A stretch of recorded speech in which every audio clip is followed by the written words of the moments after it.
Hello everyone, आकार IAS के YouTube channel पे आप सभी का स्वागत है। तो इस लेक्चर सीरीज़ में हम कंटिन्यू कर रहे हैं यूनियन पब्लिक सर्विस कमीशन का जो अभी मेंस एग्ज़ाम हुआ था 2023 का सितंबर के मंथ में। तो उसका हम लोग अभी जीएस पेपर 1 का डिस्कशन कर रहे हैं एंड उसमें हम लोग आर्ट एंड कल्चर का डिस्कशन कर रहे हैं। अभी तक ज्योग्राफी का हो चुका है एंड हिस्ट्री का हो चुका है। तो एंड अब हम आर्ट एंड कल्चर का करेंगे, देखेंगे कि क्या क्वेश्चंस आए, उनके क्या अप्रोच है उनके आंसर्स की। मेरा नाम है मृणाल कुमार और चलिए आगे हम लोग शुरू करते हैं। तो सबसे पहला क्वेश्चन आता है, ये है आपका 150 वर्ड्स का एंड 10 मार्क्स का question. Explain the role of geographical factors towards development of ancient India. तो बिल्कुल डायरेक्ट क्वेश्चन है, पूछना चाह रहा है कि एंशिएंट इंडिया के पूरे डेवलपमेंट में इंडिया के जोग्राफिकल फैक्टर्स का क्या क्या रोल है। Basically how does geography affects history.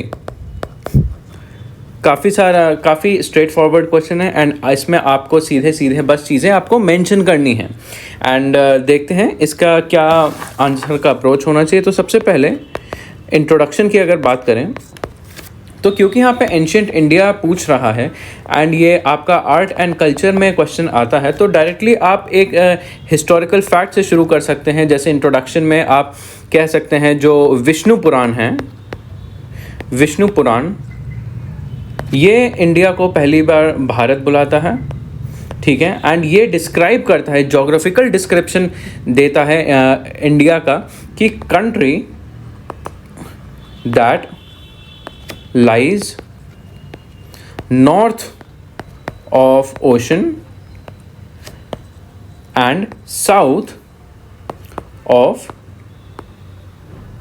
snowy mountains, ठीक है। एंड इसके बारे में आप और लिख सकते हैं दूसरा एक और तरीके का इंट्रोडक्शन लिख सकते हैं दूसरा कि इंडिया के काफ़ी सारे जोग्राफिकल फैक्टर्स हैं, जैसे क्लाइमेट है, ठीक है, जैसे आपका टोपोग्राफी है, जैसे आपका सॉइल है, जैसे आपका ड्रेनेज सिस्टम है।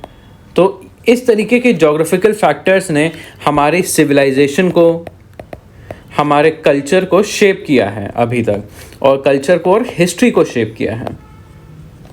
इस तरीके से आप इंट्रोडक्शन दे सकते हैं, एक स्पेसिफिक इंट्रोडक्शन दे सकते हैं, या तो आप थोड़ा सा जेनरिक इंट्रोडक्शन दे सकते हैं। ये आपके हो गए इंट्रोडक्शन की अप्रोच। अब बात करते हैं बॉडी की। अब क्योंकि क्वेश्चन में डायरेक्टली उन्होंने पूछा है, एक ही पार्ट है क्वेश्चन का, एक्सप्लेन द रोल, तो आपको बस सीधे सीधे लिखना है geographical factors in shaping ancient India.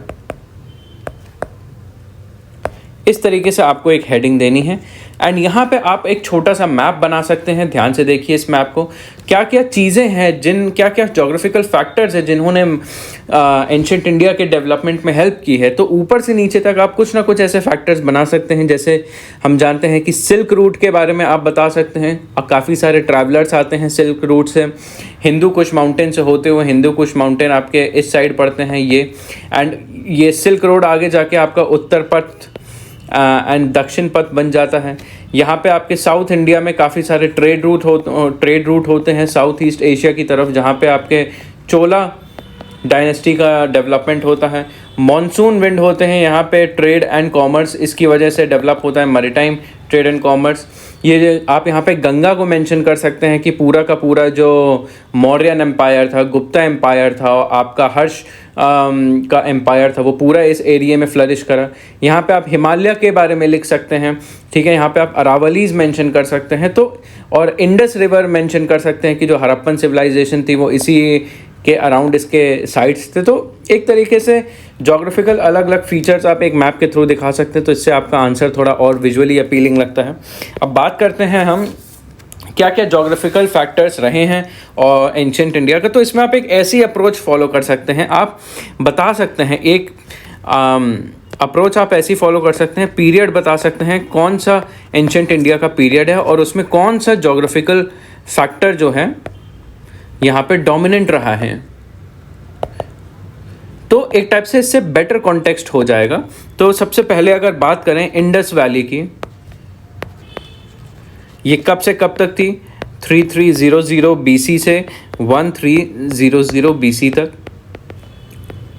ठीक है, जोग्राफिकल फैक्टर यहाँ पे क्या था कि जैसे यहाँ पे इंडस रिवर थी, ठीक है, इंडस रिवर के ही अलोंग था। ठीक है, इसके अलावा आप लिख सकते हैं fertile alluvial soil. Alluvial soil ये आप मैप में दिखा भी चुके हैं यहाँ पे इंडस रिवर। ठीक है, एंड इसकी वजह से क्या हुआ, यहाँ पे एग्रीकल्चर डेवलप होने लगा, यहाँ पे ट्रेड डेवलप होने लगा। यहाँ पे आप एग्जांपल लग सकते हैं जैसे लोथल का, ठीक है, डॉकयार्ड था। ठीक है, एंड उसके बाद आप दूसरा फैक्टर बता सकते हैं जैसे मौर्यन एम्पायर हो गया।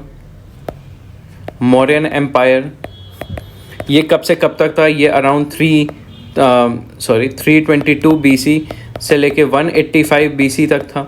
वैसे टाइमलाइन अगर आप लिखेंगे तो आंसर आपका ज़्यादा अच्छा लगेगा, आपके आंसर में ज़्यादा वैल्यू आएगी एंड डेफिनेटली आपका आंसर बाकियों से स्टैंड आउट करेगा अगर आप ऐसे छोटे छोटे डिटेल्स लिखते हैं आप। तो फिर इसमें क्या जोग्राफिकल फैक्टर था? गैंजेटिक प्लेन्स था, जो उनका कैपिटल था पाटलिपुत्र, उसकी स्ट्रैटेजिक लोकेशन थी। ठीक है, एंड इसके अलावा क्या कहते हैं, यहाँ भी आपका एलुवियल सॉइल था। ठीक है, एंड क्योंकि रिवर थी यहाँ पे, गैंजेटिक रिवर थी। ठीक है, तो यहाँ पे एक टाइप से रिवर बेस्ड ट्रांसपोर्ट यहाँ पे हो गया। ये हो गया दूसरा फैक्टर। तीसरे फैक्टर में आप लिख सकते हैं जैसे गुप्ता एम्पायर। गुप्ता एम्पायर आपका 320 से लेके 550 CE तक था। ठीक है, यहाँ पे भी आपका गैंजेटिक प्लेन्स हो गए। ठीक है, यहाँ पे भी आपका दूसरा एक और फैक्टर हो गया यहाँ की प्रॉस्पेरिटी, एग्रीकल्चरल प्रॉस्पेरिटी के लिए क्या, मॉनसून विंड्स हो गई। ठीक है, एंड इसके अलावा जैसे आपका चोला डायनेस्टी, ये आपकी 9th से 13th सेंचुरी तक थी। यहाँ पे क्या था कि भाई जैसे इंडियन ओशन से जुड़ा हुआ ये एम्पायर, तो यहाँ पे ट्रेड, कॉमर्स, मैरीटाइम शिपिंग, ठीक है, एंड इसके अलावा डेवलपमेंट ऑफ पोर्ट्स। ठीक है, एंड इसकी वजह से क्या हुआ, पोर्ट्स की वजह से साउथ ईस्ट एशिया जो है उसके साथ ट्रेड लिंक्स। उसके बाद आपका आता है जैसे कुशान एम्पायर हो गया, ये कब से 1 to 3rd CE हो गया। तो ये कहाँ से आते हैं, इसका क्या क्या फैक्टर थे, जैसे सिल्क रोड ट्रेड हो गया कुशान एम्पायर से जुड़ा हुआ। ठीक है, और जोग्राफिकल फैक्टर्स क्या थे जो डेवलपमेंट हुआ था आपका गांधार स्कूल ऑफ आर्ट, तो उसमें जो मटेरियल यूज़ होता था इस स्कल्पचरिंग में कि जैसे ग्रे सैंडस्टोन, ये यहाँ की लोकल जियोलॉजी से रिलेटेड था।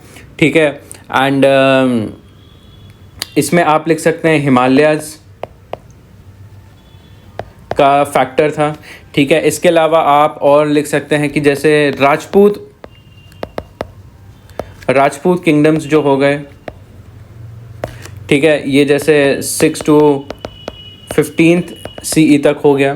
तो ये कहाँ पे फ्लरिश करते थे, जैसे राजस्थान का जो एरिड रीजन था, एरिड क्लाइमेट था, यहाँ पे अरावली रेंज के अराउंड इनका किंगडम हुआ करता था। ठीक है, तो एक टाइप से ये जो है इनका नेचुरल डिफेंस के तौर पे काम किया करता था। ठीक है, एंड इसी की वजह से इनका मार्शियल कल्चर भी इवॉल्व हुआ। ये चीज़ें लिख सकते हैं। और फैक्टर्स की अगर बात करें तो आप पल्लव एम्पायर के बारे में लिख सकते हैं कि यहाँ पे कौन सा डोमिनेंट फैक्टर था, कि यहाँ पे भी जैसे ट्रेड एक डोमिनेंट फैक्टर था। क्योंकि यहाँ पे इंडियन ओशन प्रॉक्सिमिटी में था, तो इसकी वजह से यहाँ पे ट्रेड हो गया, कॉमर्स हो गया, ठीक है। ये भी लिख सकते हैं, ये जो है दक्षिण पथ के क्रॉस रोड्स पे पड़ता था, ठीक है।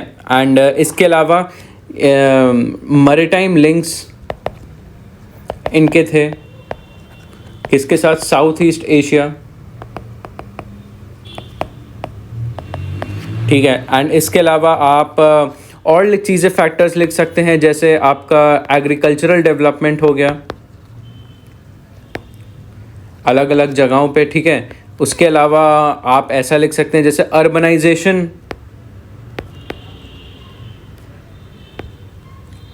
अर्बनाइजेशन जो ग्रो हुआ था, क्यों हुआ था? क्योंकि फेवरेबल जोग्राफिकल फैक्टर्स हो गए इसमें, जैसे महाजनपद वाला पीरियड लिख सकते हैं। यहाँ पे आप हड़प्पन पीरियड के बारे में लिख सकते हैं। तो एक टाइप से आप इतने सारे फैक्टर्स अलग अलग डायनेस्टीज़ के बारे में लिख सकते हैं। एंड इसके बाद आप ये भी लिख सकते हैं, जैसे अब अगर कंक्लूजन की बात करें तो आप यहाँ पे लिख सकते हैं कि जोग्राफिकल फैक्टर्स एंशिएंट इंडिया में तो इम्पैक्ट करते ही थे, एंशिएंट इंडिया को शेप करते हैं, बट आज के समय में कंटेम्परेरी इंडिया को भी जोग्राफिकल फैक्टर शेप करते आ रहे हैं। जैसे इंडिया की जो एक्ट ईस्ट पॉलिसी है, ठीक है। एंड उसके बाद सागर पॉलिसी है, security and growth for all in the region वाली पॉलिसी है। ये सारी पॉलिसीज़ भी जोग्राफिकल फैक्टर से ही इन्फ्लुएंस्ड हैं। तो इस तरीके से आप एक कंक्लूजन में आप पास्ट को किसी तरह प्रेजेंट से जोड़िए, तो इससे एक टाइप का आपका आंसर होलिस्टिक लगता है, ठीक है। एंड देन उसके बाद आते हैं हम अगले क्वेश्चन पे।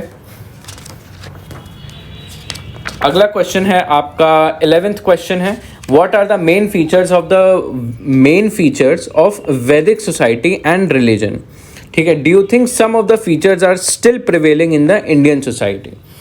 तो पूछने का ये कह रहा है कि जो वैदिक सोसाइटी है, जो वैदिक पीरियड है, उसके सोसाइटी के एंड रिलीजन के क्या क्या मेन फीचर्स रहे हैं। एंड ये हो गया आपका पहला पार्ट। उसके बाद दूसरा पार्ट पूछ रहा है, do you think some of the features are still prevailing in Indian society? तो कहीं ना कहीं ये क्वेश्चन जो है पास्ट को प्रेजेंट से कुछ जोड़ने की कोशिश कर रहा है। क्वेश्चन पूछ रहा है जो वैदिक पीरियड में जो सोसाइटी थी, रिलीजन थे, जो फीचर्स थे, कस्टम्स थे, नॉर्म्स थे, क्या वो थे और आज के समय में क्या वो कंटिन्यू होते हैं या नहीं होते हैं। तो ये आपको समझना है। तो आप इंट्रोडक्शन में एक ऐसे क्वेश्चंस में बहुत अच्छी अप्रोच होती है कि आप टाइमलाइन बता दीजिए। ये बता दीजिए वैदिक सोसाइटी कब से कब तक फ्लरिश करती है।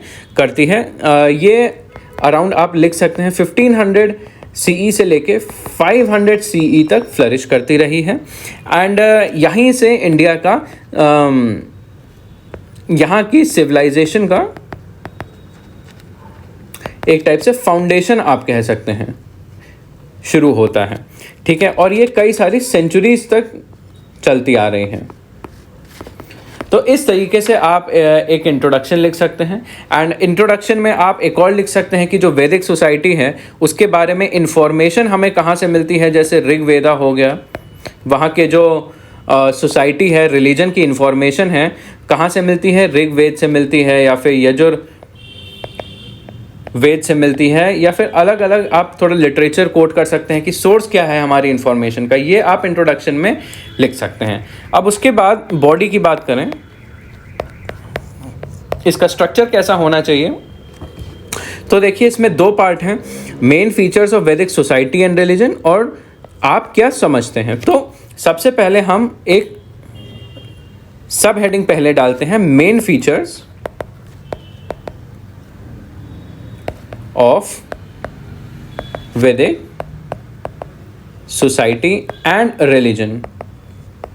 एक आप ऐसी सब हेडिंग दे दीजिए, ठीक है। एंड देन उसके बाद इसमें क्या क्या ऐसे फीचर्स हैं, आप सबसे पहले लिख सकते हैं कि जैसे ओरल ट्रेडिशन है। जैसे आज के समय में हम जो भी कम्युनिकेट करना चाहते हैं, जो भी किताबों से हम पढ़ते हैं, वो एक टाइप से रिटन ट्रेडिशन है आज के समय में। आज के समय में सारी चीज़ें लिखी जाती हैं, लेकिन पहले के समय में सारी की सारी चीज़ें सिर्फ ओरल ट्रेडिशन से बताई जाती थी। कहीं भी इसका रिटन रिकॉर्ड नहीं था, ये बस लोग याद करते थे और आगे की जनरेशन्स को पास करते थे। ठीक है। उसके बाद दूसरा फीचर क्या हो गया, जैसे कास्ट सिस्टम या फिर वर्ण सिस्टम। ठीक है। इसके बारे में आप लिख सकते हैं कि क्या 4 कास्ट होती थी। ठीक है। ब्राह्मण्स होते थे, क्षत्रिय होते थे, वैश्य होते थे और शूद्र होते थे। ठीक है। एंड इसके बाद ये इसके बारे में लिख सकते हैं, ये आपका ऑक्यूपेशन से डिसाइड हुआ करता था और यही आपका सोशल स्टेटस डिफाइन करते थे।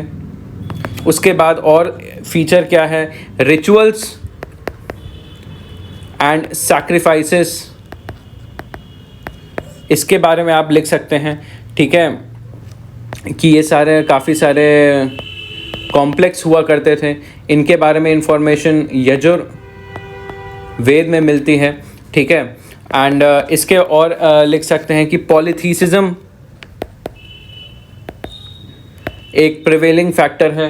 क्या है ये पॉलीथीसिज्म की काफ़ी सारे गॉड्स में बिलीव करना, कि पैंथियन ऑफ डीटीज़ होना, कि कहते हैं हिंदू धर्म में बहुत हज़ारों देवी और देवता हैं और हर किसी की पूजा की जाती है।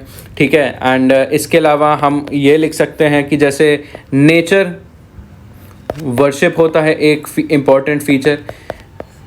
ठीक है। नेचर वर्शिप हो गया, जैसे अग्नि हो गया, अग्नि क्या है, फायर वर्शिप हो गया एक्चुअली। ठीक है। उसके बाद इंद्र वर्शिप हो गया, ये क्या है, रेन गॉड हैं ये।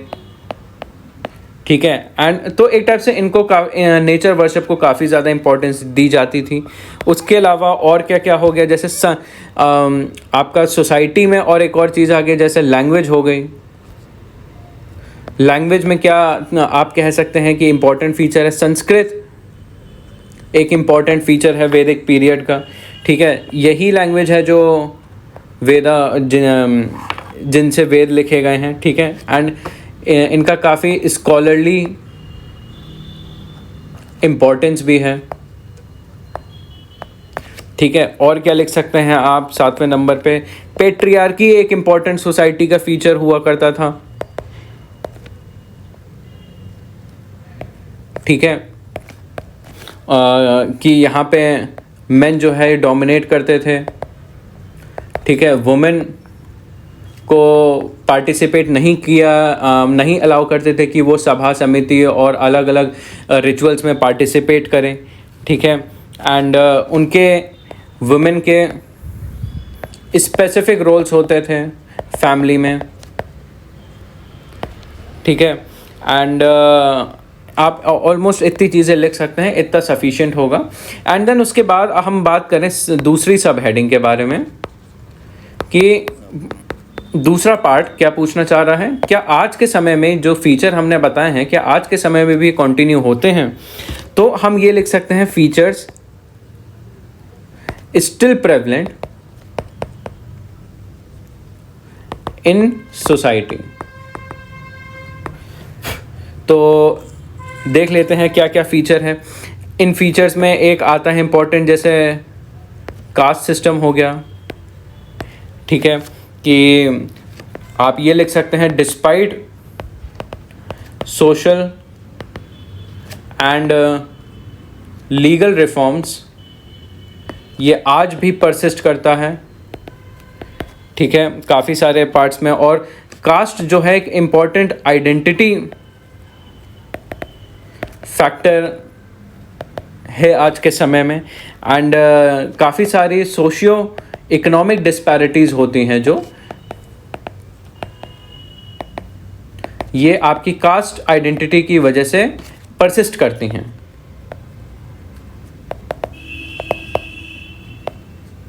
ये हो गया, ठीक है। एंड उसके बाद आप और क्या चीज़ें आजकल के समय में प्रेवलेंट है कि जैसे रिचुअल्स एंड रिलीजियस प्रैक्टिसेस आज के समय में काफ़ी ज़्यादा कॉमन है कि जैसे फेस्टिवल्स हैं, ठीक है, डेली वर्शिप है, ठीक है। एंड जैसे हम सब लोग टेम्पल्स जाते हैं, आप ये लिख सकते हैं कि ये आज भी काफ़ी ज़्यादा कॉमन है, ठीक है। और तीसरी चीज़ क्या होती है, आज भी नेचर वर्शिप होता है, जैसे नाग पंचमी हो गई, हम लोग काऊ को काफ़ी रिस्पेक्ट करते हैं। एंड जैसे तुलसी प्लांट की पूजा होती है,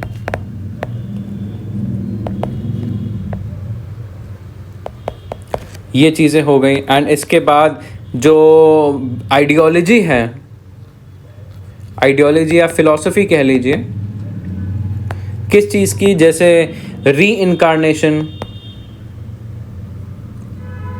एंड कर्मा वाली जो फिलॉसफी है, इसमें भी आज भी बिलीव होता है।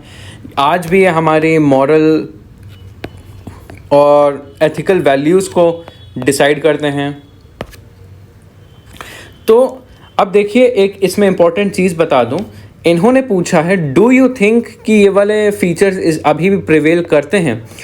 तो इसमें ध्यान रहे कि अभी तक जो हमने बोला कि यस ये करते हैं, लेकिन यहाँ पे एक नेगेटिव फैक्टर है, हमें वो भी लिखना है कि क्या कौन से फीचर हैं जो नहीं करते हैं और क्यों नहीं करते हैं। कि ऑब्वियसली कुछ पुराने फीचर्स जो हैं नहीं एग्जिस्ट करते हैं, तो उनके बारे में भी लिखना है हमें। तो फिर आप इसका एक टाइप से एक और आप सब पार्ट लिख सकते हैं कि factors why some features are not prevalent. आप एक ऐसी हेडिंग दे सकते हैं। एंड क्योंकि ये आपका 150 मार्क्स का क्वेश्चन है, तो आपका ऑब्वियसली इतना लिखने में काफ़ी वर्ड्स कंज्यूम हो जाएंगे। तो जब ऐसी सिचुएशन आती है जब आपको और कंटेंट एकोमोडेट करना पड़ता है, तब आप यहाँ पे फ्लो चार्ट यूज़ कर सकते हैं। फ्लो चार्ट कैसे, जैसे फैक्टर्स आप ऐसे लिखिए, ठीक है। एंड एक हब एंड स्पोक मॉडल में बस आप ऐसे लिस्ट कर दीजिए कि जैसे अब ओरल ट्रेडिशन है, ठीक है, ये आपका रिटन ट्रेडिशन में बदल गया है, ठीक है। क्यों? क्योंकि जैसे डॉक्यूमेंटेशन अब होने लगा है।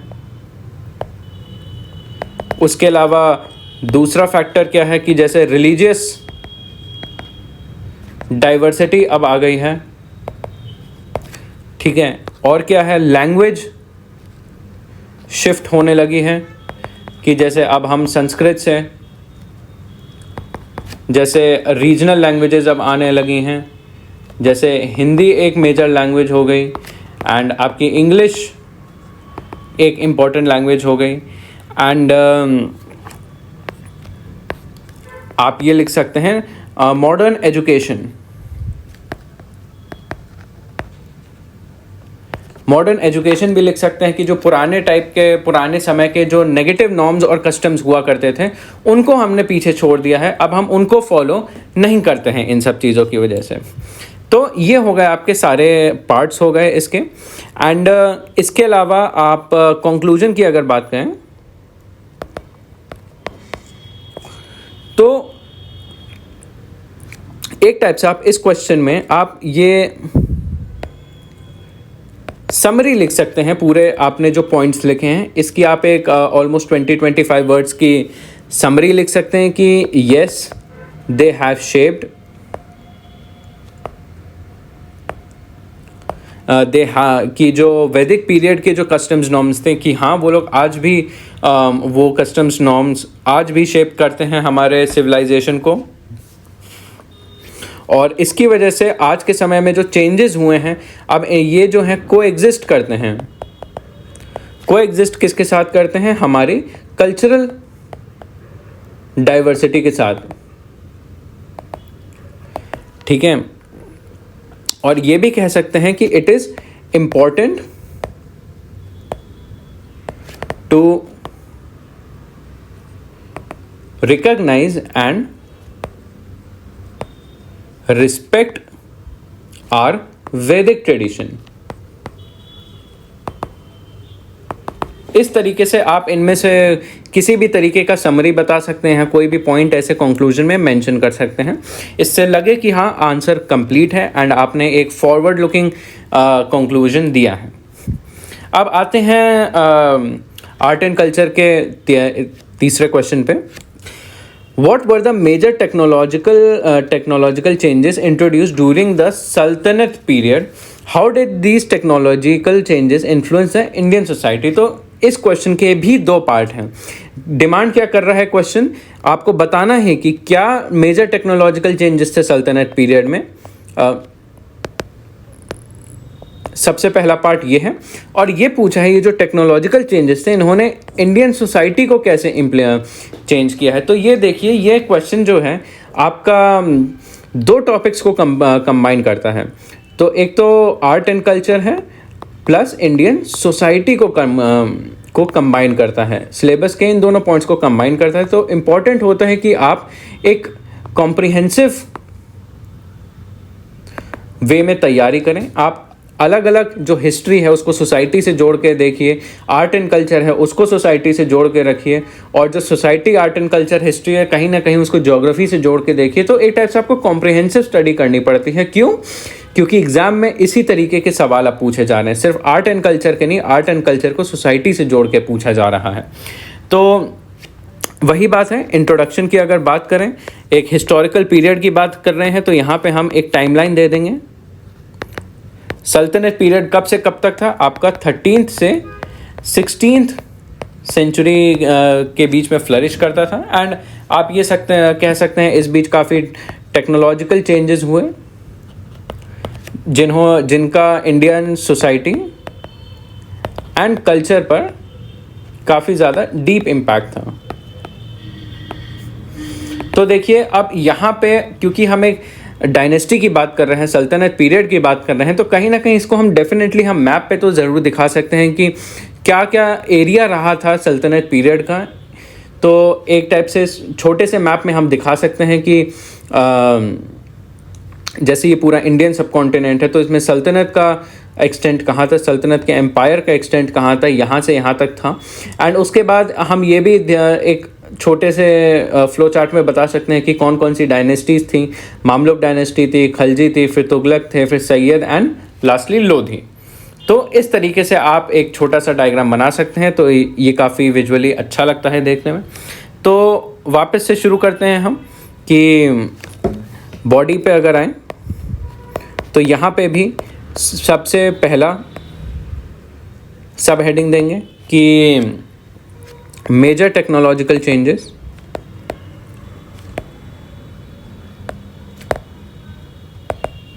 ड्यूरिंग सल्तनत पीरियड। तो क्या क्या मेजर टेक्नोलॉजिकल चेंजेस थे, तो ये देखते हैं। सबसे पहले तो इंडो इस्लामिक आर्किटेक्चर हो गया,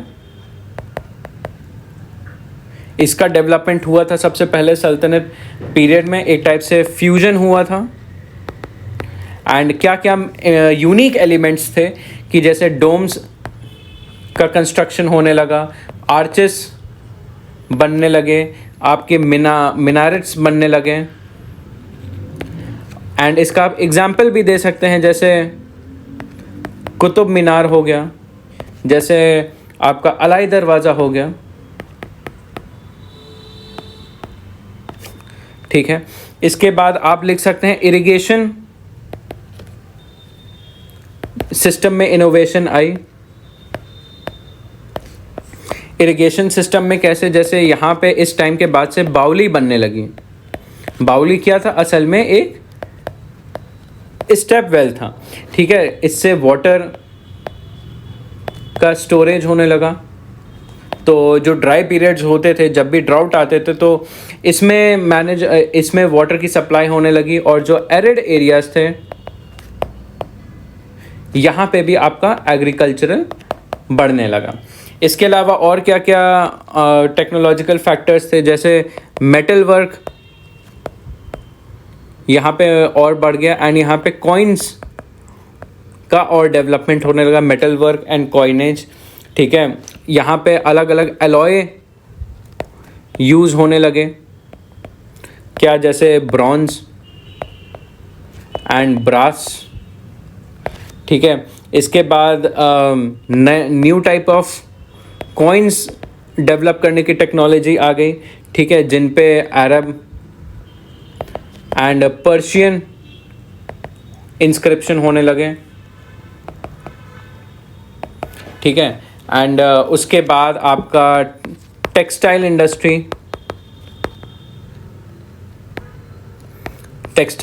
का डेवलपमेंट होने लगा कि इसकी नई टेक्नोलॉजी से वीविंग और डाइंग और फास्ट होने लगी।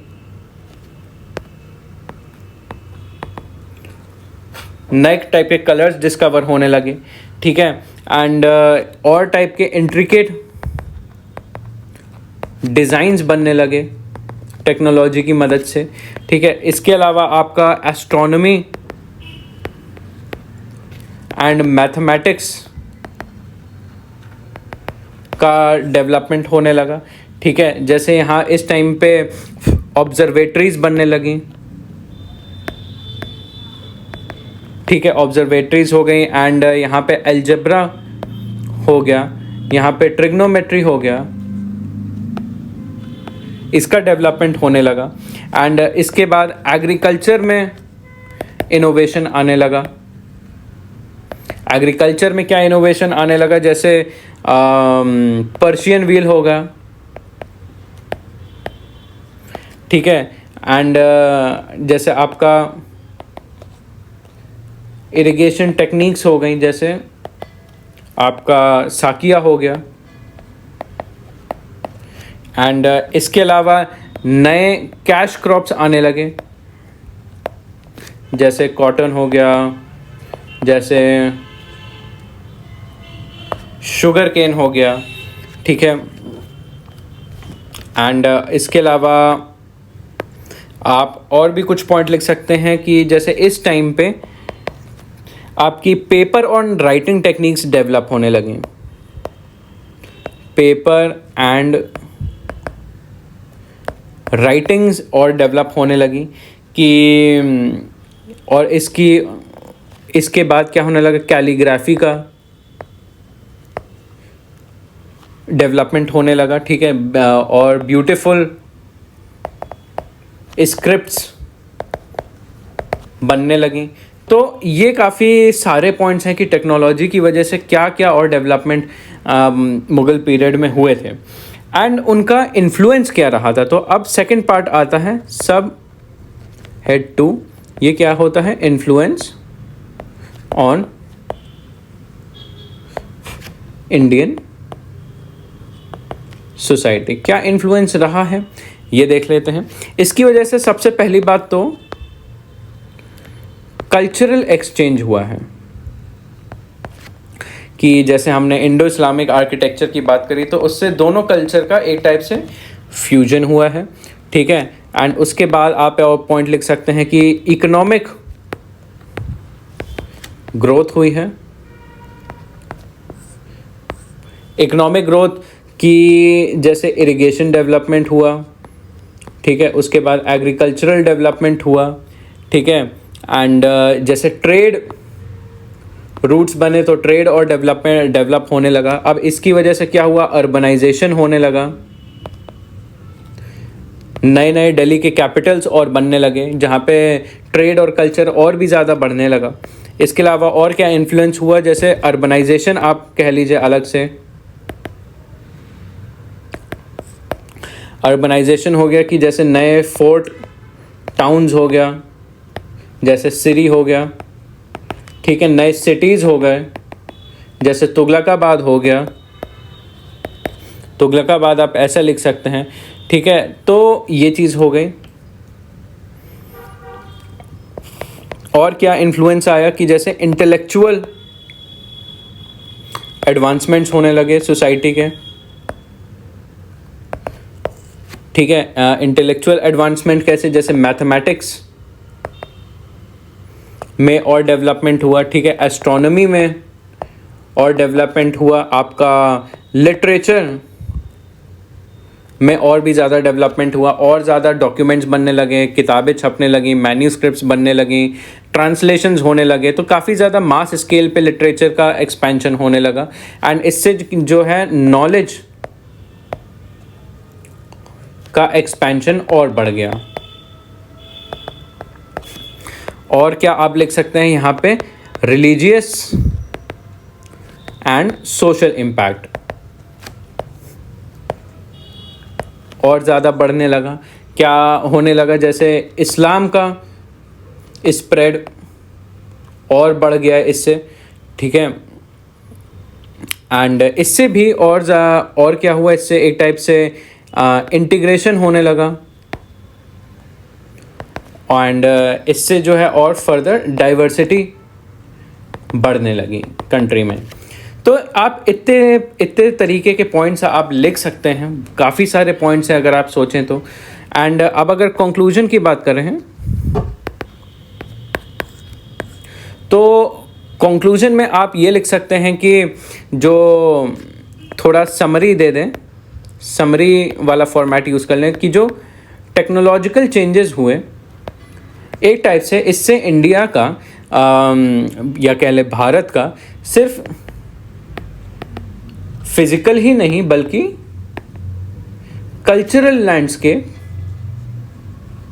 भी मॉडिफाई हुआ, ठीक है। एंड इसका काफ़ी ज़्यादा प्रोफाउंड इफेक्ट हुआ, profound effect and on society and culture of India. तो ये आपका हो गया कंक्लूजन। तो इतने 3 तरीके के सवाल इसमें इस बार पूछे गए थे आर्ट एंड कल्चर वाले सेक्शन से, एंड उसके लिए ये इस तरीके की अप्रोच आपको फॉलो करनी है। सो उम्मीद है कि आपको इस लेक्चर से काफ़ी हेल्प मिली होगी, थोड़ा आइडिया लग गया होगा कि क्या आंसर राइटिंग की अप्रोच होती है अलग अलग सब्जेक्ट्स की, एंड मेंस में क्या एक्सपेक्टेड होता है कि आप किस तरीके के आंसर्स लिखें। तो I hope this helped. Thank you so much. See you in the next lecture.